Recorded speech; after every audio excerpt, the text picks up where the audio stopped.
Hi friends, welcome to Nisha's Food Hut. Today we are going to see a healthy and a fruit meat snacks recipe. For that, I have made the idli pot to get hot for 5 minutes in medium flame. I'm going to place the Nendram banana that I have cut into two halves. The quantity is 2. So we are going to steam the Nendram banana and cook it for 10 minutes in the medium flame. Nendram banana should always be cooked before eating. It avoids the gas. As the banana is steam cooked, now we are going to add ghee to a kadai. After it melts, I'm going to add cashews and raisins, which is of 10 numbers. And I am going to stir it well until the cashews color change and the raisins swell up. After the raisins and cashew changes color, I'm going to add fresh grated coconut 1 cup, and I'm going to roast the coconut very well so that the moist from the coconut mixture gets well fried and it gets dried. After it's well fried, here I'm going to add the cardamom powder, half spoon to it, and I'm going to mix it well. After this is done, make sure that the mixture is cooled completely. After that, I'm going to add 2 to 3 spoons of brown sugar to the mixture. After that, if you see now here, the bananas have been cooked well. So let it cool a bit so that we can peel off the skin of the banana, and I'm going to now peel the skin of the banana.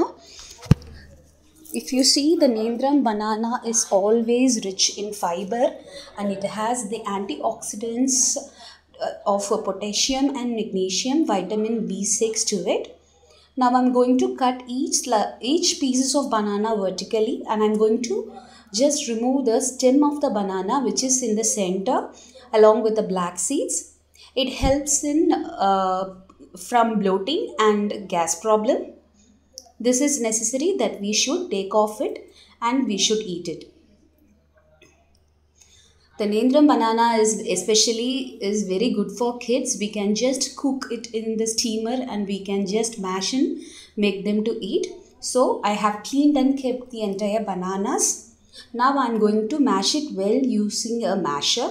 Make sure that there is no lumps in the banana mixture. After it is very smooth, to it I am going to add rice flour half cup to mold up a dough. Knead the dough very well and make it firm so that we can make them into a perfect adda. So now, if you see now, the dough is very well ready, and I'm going to roll it well to make some pieces out of it. Roll the dough evenly. Make sure that it is not sticky, and I'm going to just use a knife to make pieces and make it into balls. Cut into medium sized balls as we prepare it for the puris. But make sure we are going to just add 2 sides of the balls to make a adda. So in a steamer plate of the idli pot, I am going to just grease some ghee to the steaming plate. Grease the ghee well to the steamer plate of the idli pot, and I am going to just roll 2 dough balls into one, and I am going to flatten the dough for preparing this adda. Don't make it too thin, let it be a little bit thick, and we are going to add the mixture that we have sauteed and prepared. Place the mixture and make another flattened dough using another plate of the same size. It will be easy if you are going to grease some oil or ghee to the plate, and it will be easy to take it out. And place the another dough on the top of the mixture placed. And you can make 3 to 5 segments of dough like this, and you can give the imprint of a spoon to make firm the edges. And in the idli pot, I am going to place the adda and place the steaming plate along with the preparation, and I am going to add some cashew nuts and raisins for some decoration purpose. And finally I am going to cover and cook for 15 minutes in medium flame. After 15 minutes, let the adda cool a bit. Now our healthy banana adda is ready. So now we can make pieces as per our interest.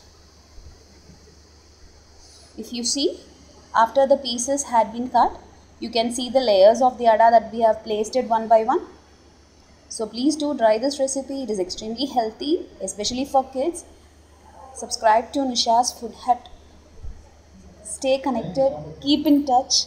Thank you.